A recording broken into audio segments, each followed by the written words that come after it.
काय राव मित्रांनो, मजेत का? मी संदीप, तुझं फॉर्मसर पुन्हा एकदा सर्वांचे ब्रँड न्यू व्हिडिओमध्ये हार्दिक स्वागत. आज शुक्रवार आणि दुपारचे 1-1:30चा टाइम आहे आणि पावसाळ्याचे दिवस चालू झालेले आहेत. पाऊस पडतोय सर्व महाराष्ट्राभर आणि आपल्या अहिल्यानगर जिल्ह्यामध्ये पण पावसाची चांगली री चालू आहे मागच्या 1-2 दिवसापासून. तर काय होतं, कंटिन्युअस पाऊस चालू असला का चाऱ्याची थोडी अडचण यायला लागते. कारण जर सुका चारा जर प्रॉपरली स्टॉक नसेल तर फक्त हिरव्या चाऱ्यावर जर अवलंबून असेल, डिपेंड असेल तर थोडा प्रॉब्लेम होतो शेताच्या. आता आपलं कसं आहे की आपलं जे शेत आहे घरापासून जवळपास 2-2.5 किलोमीटरच्या अंतरावरती आहे, तर आपल्याला हिरवा चारा आणायला थोडं प्रॉब्लेम होतो. तर रस्ता थोडा आपल्या शेताकडे जायचा कच्चा रस्ता असल्यामुळं भरपूर चिखल होतो आणि मग त्यामध्ये काय होतं, बैलगाडी चालत नाही आणि त्यामुळे हिरवा चारा आणायला आपल्याला थोडी अडचण येते.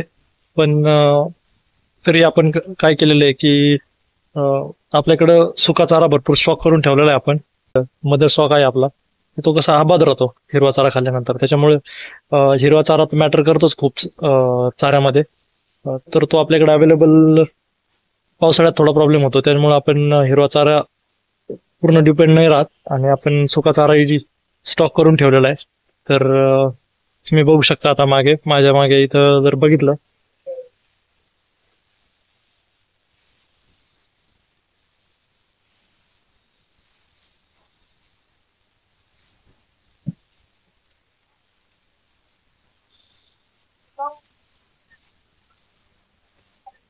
तर मी काय केलेलं आहे की जी मका होती आपल्याकडे, ते मकाचे कणस काढल्यानंतर आपण जे ताटं होते तर ते आपण मका अर्ध्यातनं कट करून घेतली आणि त्याला ड्राय पावडर म्हणून आपण यूज करणार आहेत, म्हणजे सुका चारा म्हणून आपण यूज करण्यासाठी आपण त्याला स्टॉक करून ठेवलेलं आहे.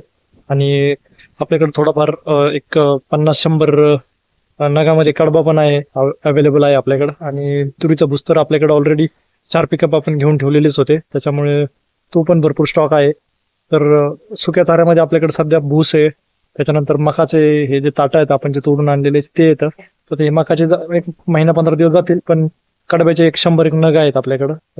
तर ते पण जातील 1 महिना 1.5 महिना. आणि भुसा आहे त्याच्यामुळे काही टेन्शन नाहीये. आणि जसं जसं मध्ये मध्ये पाऊस उघडतो तसं आपल्याला शेतात जायला अडचण येत नाही. आणि त्यावेळेस आपण घास किंवा आपल्याकडं दसऱ्यात घास पण आहे थोडाफार, तर तो पण आपण आणतो. आणि शेवऱ्या आपण बांधाने लावलेले आहेत, तर आपण शेवऱ्या पण घेऊन येतो.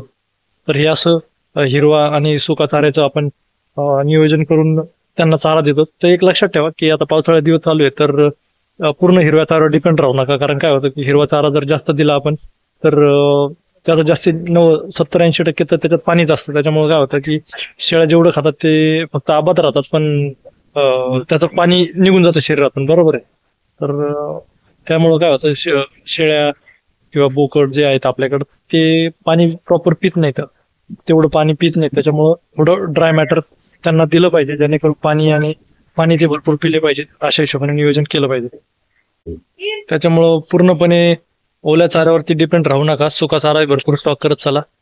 पावसाळ्याचे 3-4 महिने जे आहेत तर त्याच्यात तुमच्याकडं शिल्लक चारा असला तरी चालेल, पण ड्राय मॅटर मध्ये पाहिजेच. ठीक आहे, तर ते एक होतं. आणि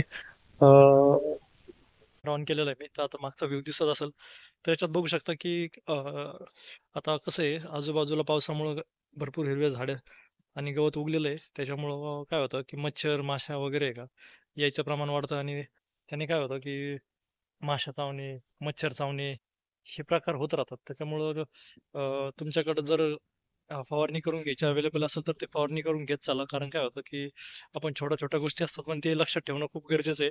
आपण फवारणी करून घेतली होती तर आता जवळपास 70-80% माशा आणि मच्छर कमी झाले, 10-20% आहेत.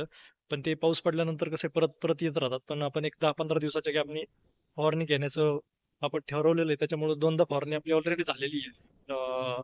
पावसाळा सुरू झाल्याच्या पासून आता 15 मे पासून जवळपास पाऊस चालूच आहे कंटिन्यू. तर त्या त्या दिवसापासून आपण 2दा फवारणी घेतलेली आहे. ठीक आहे. आता ETVCचं आपण वॅक्सिनेशन केलं होतं, त्याच्यानंतर एकदा फवारणी घेतलेली आहे आपण परत. तर त्यामुळे मग काय होतं, आता हे इथं बघा तुम्ही, शेळ्या किती निवांत चारा खातात. कारण काय त्यांना पाणी आपण भरून ठेवलेलं आहे. आणि जसं आपण सुका चारा दुपारी देतो, दुपारी दिला आता. कारण काय आहे की 3-4 आसपास परत पावसाची थोडंफार पाऊस यायला चालू होत, त्याच्यामुळे त्याच्या अगोदरच त्यांनी खाल्लेलं आणि निवांत बसतात मग त्यानंतर. तर ही छोटी गोष्ट आहे, पण लक्षात राहू द्या की आपण पावसाळ्यात कसं नियोजन करतो हे या सर्व गोष्टीचं. ठीक आहे. तर भेटूया पुढच्या व्हिडिओमध्ये. तोपर्यंत जय हिंद, जय महाराष्ट्र.